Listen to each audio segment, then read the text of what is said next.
Naghahanap ka ba ng van tapos kino-consider mo ang Nissan NV350? Ito, papasilip namin to sa inyo. Pero ito for sale tong van na to. Pero at least pwede kayo magkaroon ng idea kung ganito yung hinahanap nyong sasakyan. Kasi marami din talaga ang viewers natin. Like, galing sila sa iba-ibang lugar. Naghahanap lang sila ng idea tungkol sa mga sasakyan na bibilhin nila. Meron kasi sa akin nag-message, "Sir, to, nakabili ako ng ganitong sasakyan, nakuha ko lang yung idea sa video nyo, sayang malayo kayo." Pero yun, at least sa atin siya nakakuha ng idea ng sasakyan, di ba? Ngayon papakita ulit namin to sa inyo, to na NV350. Mabili nyo man to, mas maganda. Kung hindi naman, okay lang din. At least napakita namin sa inyo ang Nissan NV350. Kaya kung naghahanap ka talaga ng pangnegosyo, namimili ka ng mga van or kinoconsider mo ang NV350, panoorin mo to. Papakita namin sa inyo ang interior, ang exterior, tatakbo natin, sasama namin kayo mag test drive para may idea rin kayo. Okay? Tara. This is not the first time na magdadrive ako ng Nissan NV350. Pero ipapakita ko sa inyo ano ba yung view, ano ba yung control, ano ba yung pakiramdam ng bilang isang driver ng Nissan NV350. So ngayon, kung ikaw magdadrive ng Nissan NV350, mararamdaman mo talaga na parang nasa taas ka kasi una-una ang taas talaga ng view mo, kitang-kita mo yung kalsada, unlike kung nasa mabababa kang sasakyan, like nasa sedan ka or nasa MPV ka, medyo mababa yung upuan mo, ang taas ng dashboard mo, tapos parang nakaganyan ka, ang taas ng tinitingnan mo siya sa taas. Pero itong Nissan NV350, since mataas yung sasakyan, nasa tuktok ka rin niya. So kita mo hanggang dyan sa baba. Then wala pa siyang hood. So nasa mataas ang position mo. Kaya ang ganda gamitin. Ang ganda rin gamitin kapag nasa mataas ka talaga. Tapos yun, syempre sa handling niya, ang napaka relaxed din kasi hindi sobrang taas ng manibela, tapos tama lang, hindi ka mangangalay. Yan. Then ang ganda rin ng handling niya, ang ganda din ng dashboard ng Nissan NV350, ang stereo accessible. Tapos ang aircon, meron kang nakatutok sa'yo bilang driver. Tapos syempre security, andito sa'yo yung lock. Tapos merong NV350, siguro magkaiba yung variant.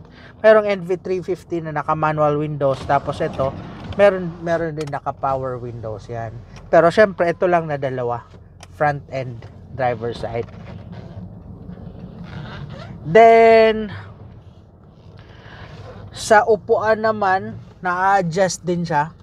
Pwede mo i-adjust palikod. Kung medyo mahaba ka, medyo maiksi ka, adjust mo pa harap. Reclinable ba to? Nare-recline to eh. So at least kapag pagod ka, pwede ka rin magpahinga dito. Okay, syempre andito sa yung control ng aircon, infotainment, ano pa ba? Pati yung aircon sa likod, andito sa yung control. Okay? Since this is a 2.5 diesel engine, mararamdaman mo talaga yung lakas niya, yung power niya. Yan, no? Ang lakas ng pwersa niya.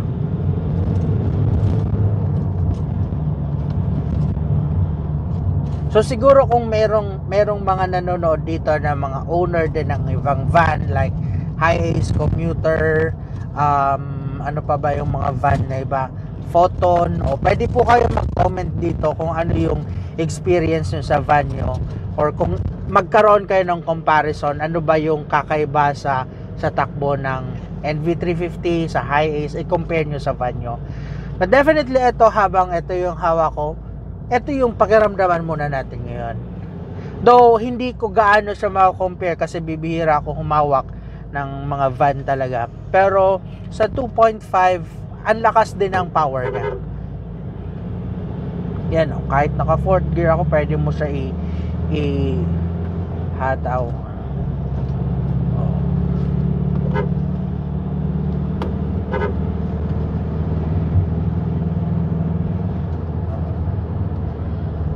maning-mani yung yung 100 na takbo ng sasakyan.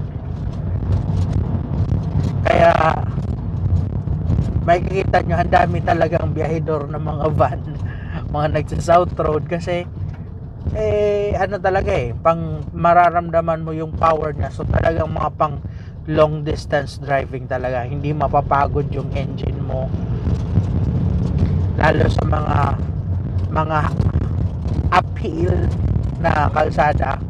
So hindi pagod yung yung makina mo.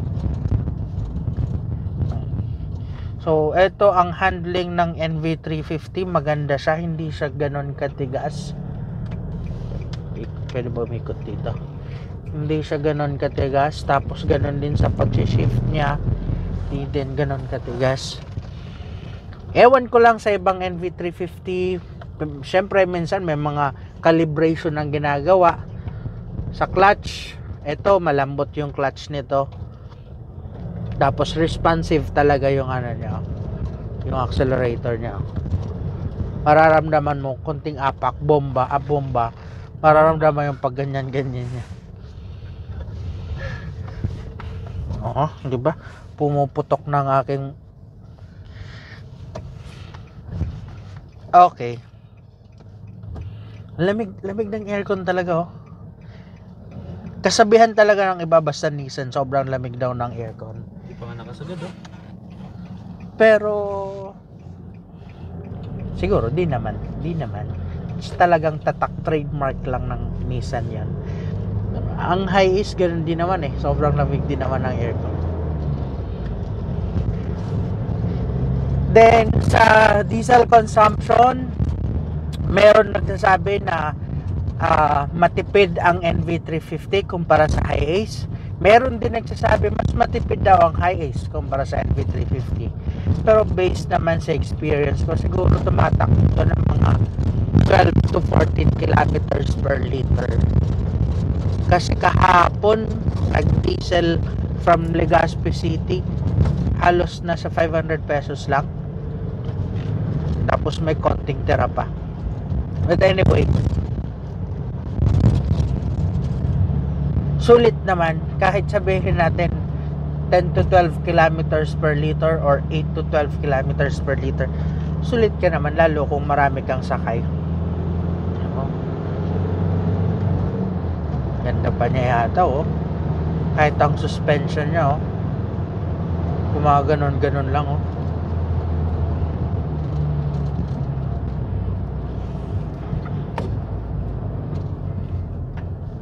Kailangan yan, brother, ah.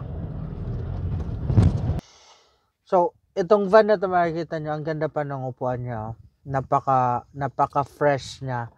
At maganda, mas sa akin mas na-appreciate ko yung ganitong upuan kasi hindi siya mainit sa likod. Presko siya. Yun nga lang ang disadvantage nito, yung dumi din niya, absorb din talaga dito. Kaya kung ganito yung upuan mo, dapat regular, may maintenance or cleaning ka ng ganito. Okay?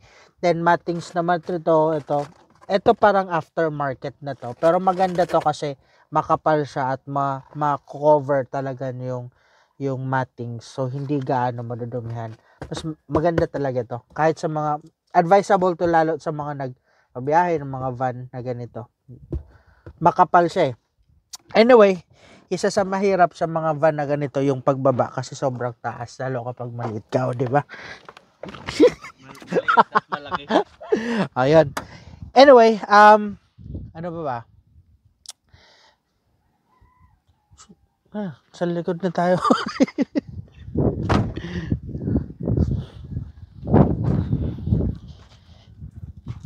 So, itong van na to, medyo maingay pag binubuksan. Yan. So, ilan ang seating capacity nito? Sabihin natin 3, 6, 9, 12. 12 plus 13, 14, 15. So, 15 seaters kasama yung driver. Pero ito yung extension niya. Medyo maliit yung niya. Maliit yung seat niya. Pero ewan ko kung comfortable naman to. Check na natin. So far, okay naman siya. Pero Kapag mga long distance, medyo mangangalay na yung likod mo dito. Kapag ganito. Kaya ang iba, nilalagyan ito. Ito aftermarket na to eh. Aftermarket na to. Na headrest. Kasi talagang ano lang to, pantay lang to. But anyway, appreciated naman kapag nilalagyan ng mga ganito. Pero, yun nga, mas comfortable siya kung sa bagay, design din naman kasi talaga to for commuter. Yan.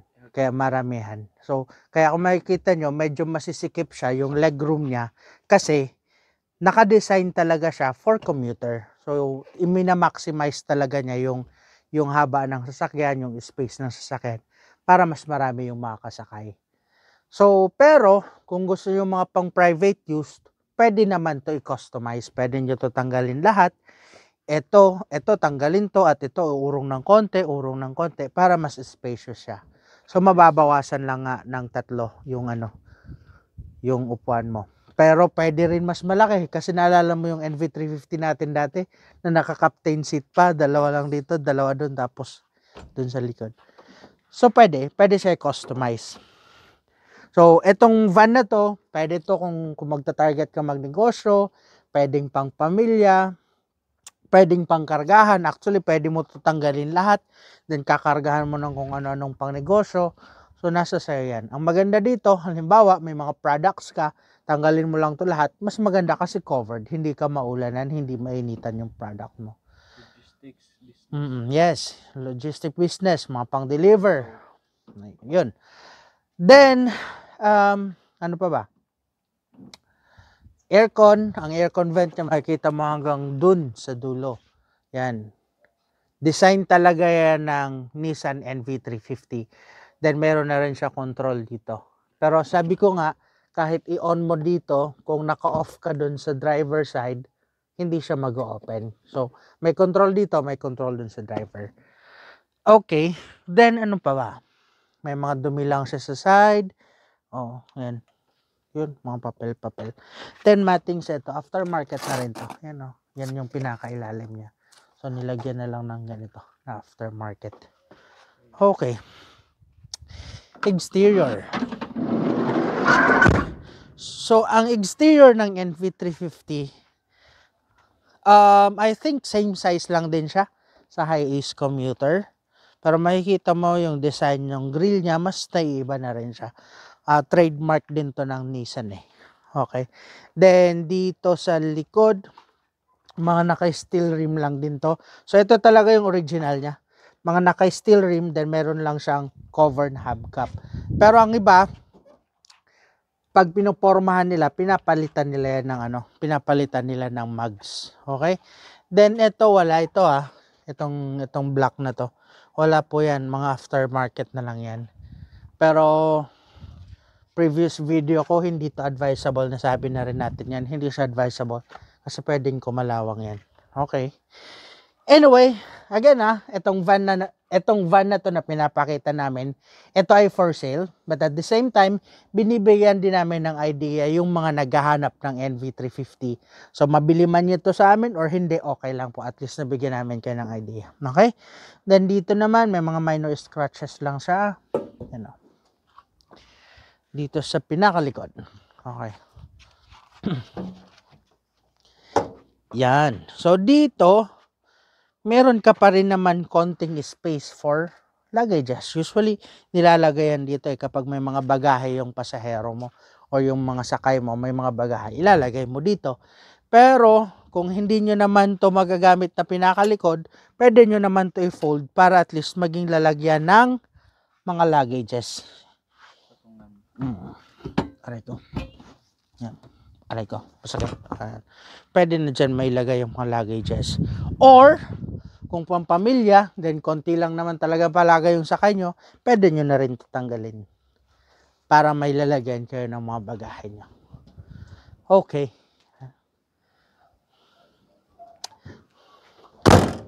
Ano pa ba? Dito, okay lang din. May konting scratch. Sa tires niya, makakapal pa rin naman yung tires niya. Siguro mga 70-80% pa yung tire thread niya. maganda pa rin naman. So, eto, if ever interested kayo dito, medyo may mga konting lilinisin lang talaga. Detailing, exterior detailing, buffing para mas mapaganda. Pero syempre, kami na po ang bahala nun. If ever gusto nyo to, pwede natin pag-usapan. Mag-contact lang kayo sa amin. And inform nyo kami para mapag-usapan natin yung pinakasagad na presyo namin nito na Nissan NV350.